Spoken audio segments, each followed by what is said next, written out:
Bien, bonjour à tous et bienvenue dans cette deuxième partie sur le chapitre 7 en ce qui concerne la propagation des ondes. Cette fois-ci, on va voir un effet très connu qui s'appelle l'effet Doppler. Et donc cet effet Doppler, il est connu puisque c'est le fameux ion. Oui, quand vous entendez une voiture, par exemple, si c'est une voiture qui s'approche ou une moto qui s'approche de vous, eh bien le son vous paraît plus aigu et quand elle s'éloigne, eh bien vous avez l'impression d'entendre quelque chose de plus grave. C'est le fameux ion. Donc ce qui est marqué ici, voilà, cette voiture ici va faire ce son-là. Or, quand vous êtes sur la voiture ou sur la moto, eh bien vous entendez toujours le même son, c'est-à-dire la même fréquence du son. C'est un son qui est constant, le moteur fait toujours le même bruit. Et pourtant, quand on est à côté, eh bien on n'entend pas la même chose. Eh bien cet effet peut s'expliquer par ce qu'on appelle l'effet Doppler. Et donc, on va essayer de comprendre un petit peu comment ça fonctionne. Pour ça, vous avez une petite vidéo d'introduction qui est sur ScienceClick, une chaîne YouTube. Et une fois que vous aurez vu cette vidéo, eh bien, vous pourrez regarder la suite de ce cours. Alors, si on écoute, on vous dit donc, si on écoute une sirène d'ambulance qui se déplace dans la rue ou où l'on est immobile, on perçoit un son plus aigu. Ça veut dire quoi dans ce cas-là? Ça veut dire que la fréquence sera plus élevée. Et quand l'ambulance se rapproche, eh bien le son sera plus grave. Ça veut dire que dans ce cas-là, votre fréquence sera plus petite. Alors, on va pouvoir noter donc si le véhicule se rapproche, là dans ce cas-là, c'est le I, ça veut dire que ça va être un son plus aigu. Ça veut dire que, eh bien, les ondes seront plus resserrées les unes par rapport aux autres. Si les ondes sont plus resserrées, eh bien votre période est plus petite, ce qui veut dire que votre fréquence sera plus grande. Donc si un véhicule se rapproche, les ondes perçues sont plus resserrées, la fréquence perçue f' est plus grande que la fréquence f émise par la source. Inversement, eh bien, si votre véhicule s'éloigne, c'est la partie ouh. Dans ce cas-là, c'est plus grave. Eh bien, c'est plus grave, ça veut dire que les ondes sont plus éloignées les unes des autres. Et donc, dans ce cas-là, votre période sera plus grande, votre fréquence sera plus petite. Donc, si on s'éloigne, si le véhicule s'éloigne, les ondes perçues sont plus écartées, la fréquence perçue est plus petite que la fréquence émise par la source. C'est donc le son qui est grave. Donc, c'est le schéma que je mets ici pour illustrer. Donc, si la voiture et si l'ambulance eh bien, se rapproche, eh bien, ça voudra dire que le son est plus aigu. Ça veut dire que votre f', eh bien, sera supérieur à votre f. Donc, on va mettre que f'. Oh, je vais peut-être écrire en bleu, zut. Tac. Donc, votre f' sera supérieur à votre f. Et dans ce cas-là, si le véhicule s'éloigne, le son est plus grave. Votre f' sera inférieur à la fréquence ici. Alors, donc cette variation de fréquence, eh bien, on voit bien qu'elle va être liée à la vitesse de votre objet. Plus votre objet ira vite, et plus ce décalage ici va pouvoir, eh bien, être important. Et donc, on comprend que si je connais justement ce décalage, la différence entre les deux, qu'on appellera le décalage Doppler, eh bien, je vais pouvoir remonter à la valeur de la vitesse de votre objet qui va se déplacer.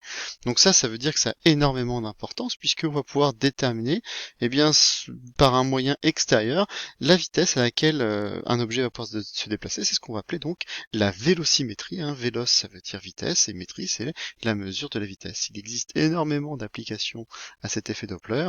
Eh bien, on peut citer par exemple eh bien, les radars routiers, les radars météorologiques, la détermination de la vitesse du sang dans les vaisseaux sanguins.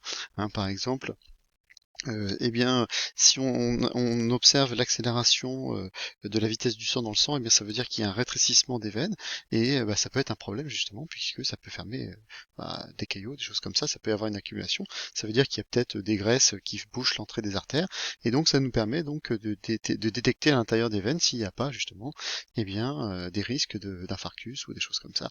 On peut avoir ce genre de choses. Donc c'est très très pratique. On peut aussi en astrophysique déterminer la vitesse de déplacement des galaxies, parce que ces ondes, en fait, ce décalage va s'observer pour tout type d'ondes, que ce soit les ondes mécaniques comme le son, mais pour aussi des ondes électromagnétiques comme la lumière. C'est ce qu'on appellera dans ce cas-là le redshift, le décalage vers le rouge, qui nous permet de montrer que eh bien, l'univers est en expansion, puisque toutes les galaxies que l'on observe eh bien, vont s'éloigner beaucoup plus vite de nous, plus elles sont loin de nous. Alors, on va pouvoir noter donc que la variation de fréquence est liée à... J'ai pas mis ça? Qu'est-ce que c'est que ce bazar? Est liée à donc la vitesse de la source par rapport à l'observateur. Et l'effet Doppler peut donc permettre la mesure ou détermination d'une vitesse. C'est ce qu'on appelle la vélocimétrie. Voilà. Je passe quelques instants pour noter. Et donc, les applications de l'effet Doppler sont nombreuses. On peut citer donc les radars routiers, les radars météorologiques, la détermination de la vitesse du sang dans les vaisseaux sanguins, en astrophysique, etc., etc. Et donc ce phénomène est observable pour toute onde électromagnétique ou mécanique. Voilà. Alors en astrophysique, on appelle ça plutôt l'effet Doppler-Fizeau, mais voilà, c'est une petite dénomination différente. Alors, donc ce qui va nous intéresser maintenant, c'est de calculer la fréquence perçue et trouver le lien qui existe entre la fréquence perçue, la fréquence émise par la source et la vitesse de votre source. Alors pour cela, je vais vous présenter une situation exemple. Donc imaginons une source qui émet régulièrement des bips tout en s'éloignant de nous. La source émet un premier bip qui nous parvient. Lorsque la source émet un deuxième bip, elle s'est déplacée par rapport à nous. Ce deuxième bip aura donc une distance plus grande à parcourir que le premier. L'intervalle de temps entre deux bips reçus sera donc plus grand que celui qui est entre deux bips émis. Donc si la source se rapproche, évidemment, ce sera le contraire. Les bips auront moins de distance à parcourir que le premier. Alors, on va prendre une feuille, parce que là, évidemment, je vais pas avoir cette place pour pouvoir le faire ici. Vous commencez à avoir bien l'habitude. Ça sent pas très très bon si on vous demande de prendre une feuille. Alors, on vous dit, une source émet des bips sonores de façon périodique à la période grand T. La source se déplace à la vitesse constante Vs pour V-source, en s'approchant d'un observateur immobile. Les bips sonores se déplacent à la célérité c. À t égale 0, c'est-à-dire à cet instant égale 0 secondes, la source se trouve à une distance qu'on appelle d1 de l'observateur et émet son premier bip. Première question, à quel instant t1 l'observateur perçoit-il le premier bip? Alors je vous conseille très fortement, sur ce genre de choses, de faire un schéma explicatif ici. Alors, on va marquer, donc ici je vais prendre ma règle. Donc voici ma règle. On va tracer un axe des x qui va représenter la distance parcourue. Donc je vais faire ici un axe. Voilà, donc cet axe, c'est un axe des x. Voilà. Et puis, je vais dire que, à l'instant T1, ma source se trouve au point O. Donc, je vais faire ici un point O. Et donc, ma source ici va être ici. Alors, j'ai marqué ici, donc S, c'est la source sonore, hein, voilà. Et elle se trouve au point O. Or, moi, je vais écouter le son à une autre distance, donc je vais me mettre plus loin sur l'axe des X. Je vais me mettre ici, en R, et R, je vais appeler ça, donc, c'est le récepteur. Donc ça, c'est le récepteur. Et on sait que ma source, va se déplacer à une certaine vitesse. Donc cette vitesse, je pourrais la représenter comme on avait fait avant en mécanique par un vecteur vitesse. Donc, je peux le dire que ici, ça, c'est ma vitesse, c'est la vitesse de la source, donc je vais noter ça Vs, et on vous dit qu'à l'instant T1, votre source se trouve à une certaine distance D1 du récepteur. Alors donc cette distance D1, je peux la faire ici. Donc cette distance D1, c'est celle-ci. Voilà. Donc cette distance-là, ça c'est ma distance au départ. Voilà. Et on vous dit donc au départ, cette source émet un bip, justement à l'instant T1, la source va émettre un bip. Donc la question est assez simple puisqu'on vous dit, au bout de combien de temps va-t-on recevoir, ce bip? C'est pas compliqué puisque ça va être, ce temps va être le temps que va mettre l'onde pour parcourir cette distance-là.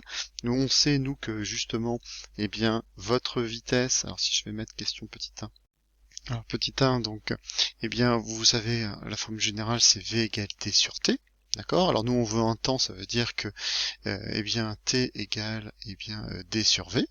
Voilà. Alors attention, par contre, maintenant, il faudra mettre attention les bonnes notations, puisque, alors, quel est le temps? Ici, si on vous parle du temps T1, et donc ce temps T1, c'est la distance que je vais parcourir. Quelle est cette distance? C'est la distance D1 divisée par la vitesse. Attention, c'est la vitesse de quoi? C'est la vitesse de l'onde.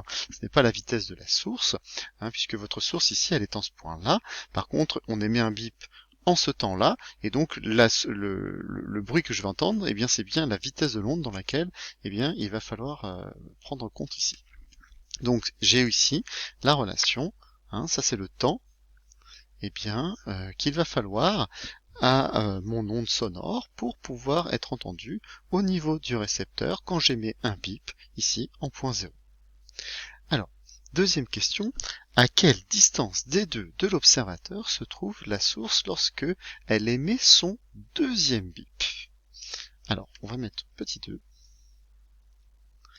Je vais refaire un schéma pour qu'on voit un peu ce qui se passe dans cette situation-là. Le premier permettait de voir ce qui se passait à l'instant initial. Le deuxième, on va voir ce qui se passe. Donc je vais refaire mon axe des X ici. Voilà. Donc on va dire que je suis là. Le récepteur se trouve toujours à la même endroit. Le point O se trouve toujours au même endroit. Par contre, eh bien, qu'est-ce qui s'est passé? Ma source, elle s'est déplacée. Elle s'est rapprochée de moi. Donc on va dire qu'elle va être maintenant à cette distance-là. Donc à cette distance-là, ici, elle va toujours à la même vitesse, donc je vais essayer de faire à peu près la même vecteur vitesse. Voilà, je suis ici maintenant, on imagine que c'est la même longueur que celle de tout à l'heure. Donc votre source se trouve ici, donc je suis là, je suis en VS. Et donc maintenant, quelle est cette distance-là? Bah, regardez bien, maintenant, eh bien, je vais refaire la même chose que tout à l'heure. Je vais refaire ici des distances, attention, donc cette grande distance, eh bien, oups, cette grande distance que je viens de faire ici, ça c'est toujours D1, ça ne change rien. Par contre, elle a parcouru une certaine distance entre les deux. Ici, c'est celle-ci, d'accord? La distance qu'elle a parcourue, c'est celle-ci. Je vais le faire peut-être d'une autre couleur, donc la distance qu'elle a parcourue, c'est celle-ci. Donc la distance parcourue par la source, donc la distance parcourue, eh bien on voit bien que, eh bien c'est quoi? Bah c'est, eh bien c'est le, comment dire, c'est la vitesse de quoi? Bah cette fois-ci c'est la vitesse de ma source fois le temps qu'elle a mis pour faire un bip. Eh bien le temps qu'elle a mis pour faire un bip, c'est la période t, hein, c'est ce qu'on vous marque ici. Donc elle émet des bips périodiques d'une période t, c'est-à-dire que au premier point ici, elle émet un premier bip. Quand elle se retrouve là, elle émet un deuxième bip. Ça veut dire que cette distance que vous avez parcourue, eh bien, c'est la vitesse de la source multipliée par la période t. D'accord? Donc cette distance ici que j'ai fait en vert, la distance parcourue, c'est celle-ci, c'est Vs fois t. Alors par contre, la question n'est pas quelle est la distance qu'a parcouru la source, on vous demande, hein, si ma mémoire est bonne, donc à quelle distance D2 de l'observateur se trouve la source lorsqu'elle émet son deuxième bip. Donc en gros, eh bien moi ce que je veux, c'est cette distance-là. Donc on voit aisément, grâce à ce schéma, que la distance parcourue D2, c'est quoi? Bah ça va être D1 moins ici ce Vs fois t. Donc je vais noter ici. Donc D2, ça c'est ce qu'on explique dans les énoncés, hein, D2, c'est donc le D1 moins, eh bien, Vs fois t. Voilà. Troisième question, donc on vous dit, à quel instant T2 l'observateur perçoit-il le deuxième bip? Alors quel est ce temps T2? Bah, c'est justement celui qu'on a fait ici. Là, le schéma que j'ai fait ici, c'est à l'instant T1. Donc à l'instant T2, hein, j'aurais pu le rajouter ici, on va le rajouter. Donc à l'instant T2, donc là je suis ici. Donc à l'instant T2, c'est ce qui se passe. Hein. Ma source s'est déplacée, elle va émettre son deuxième bip, et moi je vous demande, eh bien au bout de combien de temps le récepteur ici va recevoir ce deuxième bip. Alors on s'aperçoit d'une chose, c'est que, eh bien déjà il s'est déjà écoulé un temps, puisqu'il s'est écoulé le temps entre le premier et le deuxième bip, c'est-à-dire il s'est écoulé la période petit t. Alors je vais pouvoir noter donc que ce temps T2, eh bien ce temps T2 c'est quoi? Bah, c'est déjà la durée qui s'est écoulée entre deux bips, entre les deux premiers bips. Ce temps, bah, c'est la période, c'est T. Donc on va le noter ici d'une autre couleur pour mettre une petite explication. Qu'est-ce que c'est que ce T? Ici c'est donc la durée entre le premier et le deuxième bip. Donc là c'est la durée entre le premier et le deuxième bip. Voilà, donc il s'est déjà écoulé ce temps-là, hein, puisque la source s'est déplacée, donc il s'est déjà écoulé un premier temps. Et donc à ce moment-là, à l'instant T2, elle va émettre un deuxième bip. Ça veut dire que votre onde, eh bien, elle va se déplacer et va donc va faire quoi? Bah, va parcourir la distance cette fois-ci D2, elle va parcourir la distance D2 à la vitesse de l'onde pour aller jusqu'à votre récepteur. Donc ce temps T2, c'est la durée entre les deux bips, plus eh bien, la durée qu'il va falloir à l'onde pour arriver au récepteur. Eh bien, cette durée, c'est quoi? C'est D2, c'est la distance D2, divisée par la vitesse de l'onde. C'est la durée du parcours jusqu'à R. Je vais le noter ici d'une autre couleur aussi. Donc ça, c'est la durée du parcours jusqu'à, ici, grand R, jusqu'au récepteur. Donc, premièrement, un premier bip, et puis la durée entre les deux bips, plus, et bien le temps qu'il va falloir à l'onde pour venir. Voilà. Quatrième question, on vous dit, on note T', la période des bips perçue par l'observateur. Et là, c'est une question pas facile, il faut exprimer T' en fonction de T et de VS et de C. Alors, on va essayer de comprendre ce que c'est que ce T', on vous dit que la T', c'est la période des bips perçue par l'observateur. Donc, à l'observateur, lui, en fait, il va entendre un premier bip ici, donc il aura mis globalement un temps T1, et là, il va mettre un temps, il va être à l'instant T2. Donc, eh bien, la durée entre deux bips, une durée, c'est quoi? C'est une différence de temps. Ça veut dire que ça va être le T2 moins le T1 ici. Donc, on va noter petit 4. Eh bien, que petit 4, c'est quoi? Eh bien, le T', la durée que la période entre deux bips reçus par l'observateur, c'est quoi? Eh bien, ça va être le T2 moins le T1. Donc, je vais mettre une petite explication ici en noir. Ça, c'est la durée qui s'écoule. La durée qui s'écoule entre deux bips. Pour l'observateur. Ou le récepteur. Pour l'observateur. Voilà. D'accord? C'est ça ici. Bien, eh bien, je vais maintenant répondre à ma question, puisque je ne dois l'exprimer cette valeur qu'en fonction de T, VS et C. Donc en fait, on va tout simplement remplacer le T2 par cette grandeur-là, et le T1 par ce qu'on a calculé ici. J'aurais peut-être pu l'encadrer tout à l'heure, ça aurait peut-être été un peu mieux, un peu plus joli. Ouais, je sais pas si c'est plus joli, en tout cas, c'est plus visible. Donc on est parti. Donc alors, le T2, j'ai dit tout à l'heure que c'était quoi? Alors, c'était donc T plus D2 sur C. T plus D2 sur C, moins T1. Donc le T1, c'est quoi? Eh bien, c'est le D1 sur C. Voilà. Alors, ici, je n'ai pas, j'ai pas tout ce dont j'ai besoin, puisque en fait, on vous le demande de l'exprimer en fonction de VS, C et T. Donc là, le D2, il ne va pas apparaître. Le D2, par contre, j'ai calculé tout à l'heure. C'est le D1 moins VS fois T. Donc, je vais remplacer.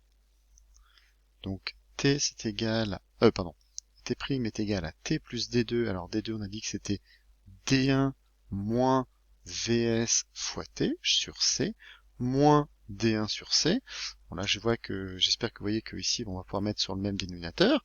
Et puis, on va voir ce qui se passe. Donc, je vais continuer. Donc, c'est T plus, alors je mets sur le même dénominateur, ça vous donne C D1 moins VST moins D1, on s'aperçoit que je vais pouvoir simplifier par mon D1, donc ça veut dire que ce T' là ne va pas dépendre de la distance D1, ce qui me paraît évidemment logique. Donc ça vous donne que j'ai T plus, moins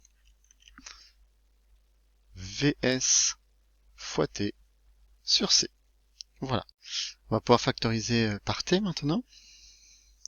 Donc ça nous donne que T facteur de 1 moins VS sur C. Voilà. J'ai trouvé mon expression de T' en fonction de T, VS et C. Je vais peut-être le remettre un petit peu plus gros là, pardon. Voilà, donc j'ai T'. Donc T', c'est-à-dire la durée entre, pardon, la période entre deux bips. Voilà, donc c'est ce que l'on peut obtenir ici. Alors souvent, en fait, ce qu'on va faire, c'est qu'on va raisonner plutôt en termes de fréquence. Donc la fréquence que va recevoir comment dire, le récepteur.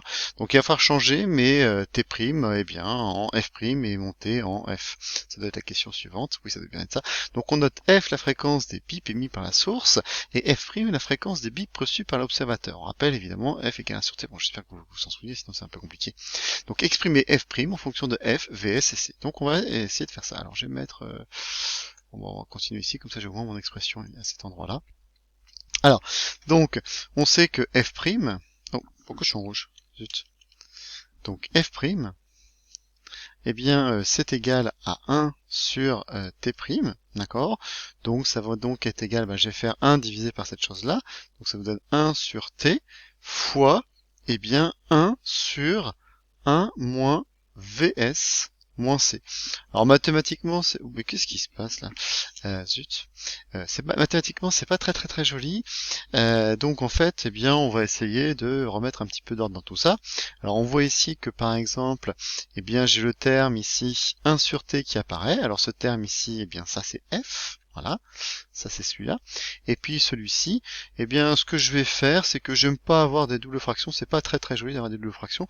Donc la partie qui se trouve en bas là, celle-ci que je vais faire un petit peu en rouge, et bien celle-là je vais la mettre sur le même dénominateur pour pouvoir après en fait n'avoir qu'une seule et unique fraction, c'est plus joli. Donc ça vous donne bien 1 sur C moins Vs sur C. Voilà, donc 1 divisé par Vs, voilà, je vous laisse faire le calcul. Oups, petit bug. Donc là dans ce cas-là, je vais dire que ça vous donne F fois C sur C moins Vs ici. Voilà. Alors voilà, c'est un petit peu plus joli. Voilà, donc ça c'est votre F'. Donc la fréquence ici. C'est comme ça qu'on peut l'exprimer. Voilà. Alors c'est pas demandé, mais on peut faire, on sait que ici le F' en fait comment dire, l'objet bien se rapproche de la source, et nous on sait que les sons sont plus aigus. Ça doit se traduire par quoi en termes de fréquence? Ça doit se traduire que le F' doit être alors en fait on voit ici que C divisé par C moins Vs, ça, ce rapport-là, il est forcément bien supérieur à 1. On peut le montrer assez facilement, puisque si on dit que C moins V1, par Vs, eh bien c'est inférieur forcément à C. Puisque si la valeur C qui est positive, je lui enlève quelque chose, elle est forcément plus petite que la valeur initiale. Donc si je divise le tout par C sur Vs, ça vous donne 1 qui est inférieur donc à C sur moins Vs. Donc forcément que ce rapport C sur C moins Vs, eh bien il est forcément supérieur à 1.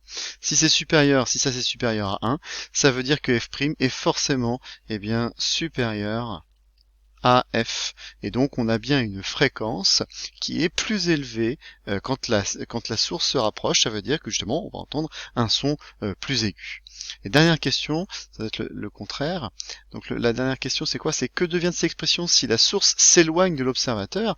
Alors on va pas refaire tout le raisonnement, mais on s'aperçoit d'une chose, c'est que en fait ici, tout à l'heure, pour avoir la distance D2, D2 j'avais fait D1 moins Vs fois T. Là ça va être le contraire, ça va être D1 plus Vs sur T. Donc ce signe moins qui apparaît tout au long de notre calcul ici, il va se transformer en plus, Donc globalement, sans refaire tout le calcul, on peut montrer assez facilement que F' va être égal à F fois C, C plus Vs. Voilà. Donc ça serait ce qu'on pourrait démontrer si la source est bien s'éloigner. Dans ce cas-là, on ferait le même raisonnement. Le même raisonnement vous indiquerait que ce rapport ici C sur C plus Vs, ça va être inférieur à 1, forcément. Donc si ça c'est inférieur à 1, ça veut dire que F' est forcément inférieur à F. Dans ce cas-là, on a forcément F' qui est inférieur à F obligatoirement, ce qui veut dire que votre fréquence est plus petite et donc on va entendre le son plus grave si la source s'éloigne. C'est bien ce que l'on a observé, le oui, c'est bien ça que l'on observe par cet effet Doppler. Alors, cette démonstration est un petit peu longue. Nous, en fait, on va retenir uniquement ça. La plupart du temps, ou ça, enfin des choses qui sont comme celle-ci, la plupart du temps, c'est quand même redonné. En fait, on peut vous redemander de redémontrer cette formule-là, mais elle sera donnée forcément à un moment donné, un petit peu compliqué. Je la connais pas par cœur non plus, donc ça n'a pas d'intérêt, ce genre de choses. Par contre, ce qui est important, c'est de bien distinguer tous les temps et toutes les vitesses. Ça, c'est super important, c'est super difficile. Mais on remarque, dans un exercice sur l'effet Doppler, il y a toujours deux vitesses, celle de la source et celle des ondes. Attention à ne pas les confondre. C'est ça qui est vraiment compliqué. Le VS et le C sont pas les mêmes. Et donc, du coup, là, il faut vraiment faire très très attention. Alors, donc pour aller plus vite, sur certains exercices, on va définir ce qu'on appelle le décalage Doppler. Et donc, le décalage Doppler, c'est un delta F. Donc, c'est pas très dur, puisque le décalage de Doppler, on va dire que c'est delta F. C'est quoi? Eh bien, ça va être f' moins f. Voilà, ça va être la différence en fait entre la fréquence d'origine, qu'est-ce qu'on va gagner ou qu'est-ce qu'on va perdre, on va dire, au point de vue d'un chiffre en fréquence, en hertz, au point de vue de ce genre de choses. Alors, si la source s'approche, on a donc delta f qui est égal, alors l'expression qu'on a trouvée tout à l'heure, c'est-à-dire f fois C sur C moins VS, voilà, moins F. Donc là, je vais pouvoir factoriser par F. Ça va vous donner que delta F va être égal à F facteur de C moins VS moins 1. Et dans ce cas-là, je vais pouvoir mettre sur le même dénominateur. Bon, je vais vous passer tous les calculs et les détails, mais ça vous donne que le delta F, ici, ça va vous donner F fois VS. On faut mettre sur le dénominateur, on réduit, ça enlève les C, tout ça, c'est pas très compliqué, sur C moins VS. Voilà. Donc là, le décalage Doppler, ça va être la différence de fréquence que l'on va obtenir si la source se rapproche. Alors, si la source s'éloigne, c'est la même chose, mais à l'envers.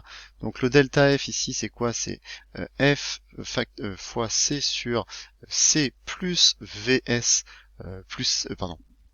moins F. Voilà, moins F. Donc là, pareil, je refactorise, ça vous donne f facteur de c sur c plus vs moins 1. Voilà.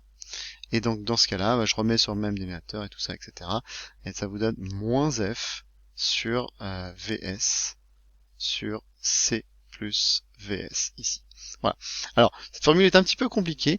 La plupart du temps, en fait, on va faire une approximation parce que, en fait, C est très supérieur à VS. Ça veut dire que la vitesse de l'onde, la vitesse du son, par exemple, c'est 340 mètres par seconde, c'est 1200 km par heure. C'est assez rare qu'une voiture avec un radar se déplace à 1200 km par heure, plutôt de quelques dizaines de kilomètres par heure, peut-être une centaine, mais pas beaucoup plus. Donc la plupart du temps, le terme C va être très très très grand devant le terme VS. Encore plus quand il va s'agir de lumière. Donc regardez bien, si ça, c'est très supérieur à VS, on va pouvoir dire que C moins VS, dans ce cas-là, ça va être approximativement égal à C. Une grande valeur que je lui enlève, une petite, ça ne lui changera pas grand-chose à cette valeur-là. D'accord? Alors c'est ce qu'on appelle un développement limité, ça marche. On fera ça plus tard quand vous serez des grands. Ou alors la deuxième partie c'est quoi? C plus VS aussi, c'est environ égal à C. D'accord? Et donc dans ce cas-là, l'effet Doppler, regardez bien, cette partie-là, je vais la remplacer par C. En globalement, je vais enlever le VS ici, je vais enlever le VS là. Ça va vous donner que ce décalage Doppler delta F, sera égal à F fois VS sur C. Alors, je vais peut-être rajouter une petite valeur absolue. Voilà, ici. Pourquoi? Parce que cette valeur absolue, en fait, le delta F ici, le décalage Doppler, il peut être positif ou négatif. Si f' est supérieur à f, c'est positif. Par contre, si f' est inférieur à f, dans ce cas-là, parce que ça ne dépend pas de si ça se rapproche, si ça se recule, donc ça peut être négatif. Et ça, par contre, ça c'est forcément positif. Donc il me faut une petite valeur absolue pour que mathématiquement ce soit correct. Donc on va mettre valeur absolue de delta F. Pourquoi? Car f sur fois vs sur c est positif, alors que delta f peut être positif ou négatif. Peut être positif ou négatif. Voilà, d'accord. Donc bon, voilà, c'est une valeur absolue de delta f. Donc l'approximation, elle se fait assez facilement quand eh bien vous avez une vitesse de déplacement de votre source qui est petite face à la vitesse de l'onde émise. Voilà. J'en ai terminé avec cette leçon sur l'effet Doppler, une petite demi-heure, c'était un peu long, mais c'était important. Voilà. Bonne journée. Au revoir.